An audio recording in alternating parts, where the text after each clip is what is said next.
शास्त्रों में कई तरह की यक्षिणी बताई गई है, जिनमें से 24 प्रकार की यक्षिणी का उल्लेख लघु विद्यानुवाद तंत्र शास्त्र के पुस्तक में मिलता है, जिनमें से विचित्रा, विभ्रमा, विशाला, मुलोचना, वाला, मदना, ध्रुमा, मानिनी, सतपत्रिका, मेखला, विकला, लक्ष्मी, कालकर्णी, महाभय, महेंद्रिका, श्मशानी, वटयक्षिणी, चंद्रिका, चित्रपाली, खंडाकर्णी, भीषण, चंद्रिका, विशाला, शोभना तथा शंखनी। यहाँ लक्ष्मी यानी कि देवी लक्ष्मी की बात नहीं हो रही है, लक्ष्मी यक्षिणी की बात हो रही है।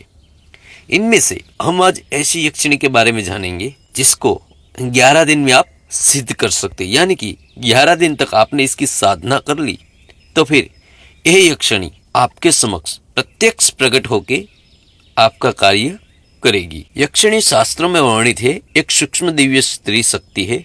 यह न देवी है न भूत प्रेत है। यक्षिणी या कुबेर के यक्ष गणों से जुड़ी हुई सहायक शक्तियां मानी जाती है, जो साधक की कार्य सिद्धि, प्रभाव और सहायता में सहायक देती है। यह साधना रात्रि के 10 बजे के बाद कर सकते हैं और किसी भी शुक्रवार या पूर्णिमा को श्रेष्ठ साधना मानी जाती है। इस रात्रि में आप किसी भी नदी के तट पे जाकर यह साधना कर सकते हैं।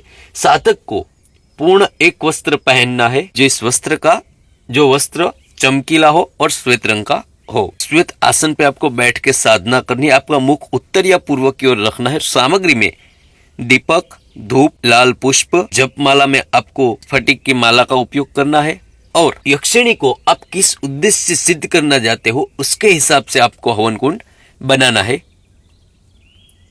जप विधि आपको शांत मन से बैठ के करनी है। मंत्र का उच्चारण स्पष्ट करना है। प्रतिदिन आपको 11 माला करनी है और यह साधना 11 दिन तक चलेगी। पहले दिन से ही आपको इसका अनुभव होना प्रारंभ हो जाएगा। जब से आप माला हाथ में लेकर मंत्र का अनुष्ठान करोगे, उस वक्त से आपको महसूस होगा कि आपके अगल बगल में कोई तो ऐसी चीज है जो आपको छू रही है या फिर आपको खुशबू दे रही है। इस वक्त आपको धैर्य रखना है, आपको यह साधना बीच में नहीं छोड़नी है। तो ये मैं जो आपको मंत्र बता रहा हूं वो मंत्र आप लिख लीजिए और प्रत्येक एक माला के बाद कम से कम 11 आहुति आपको देनी है। आहुति में आपको दशांग धूप, गुगल, सुगंधी पुष्प और चंदन देना है।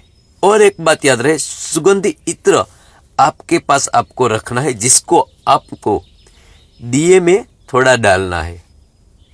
और प्रत्येक दिन आपको यह साधना इसी क्रम से इसी वक्त करनी है। किसी को बताना नहीं है। हो सकता है पहले ही दिन यक्षिणी आपके पास आ जाए, आपको बुलाए, पर आपको बोलना नहीं है। दूसरे दिन भी आ जाए, आपको बुलाए, आपको बोलना नहीं है। जब तक आपका अनुष्ठान पूर्ण न हो, वो कितना भी आपसे पूछे, आपसे बात कराने की कोशिश करे, आपको बोलना नहीं है।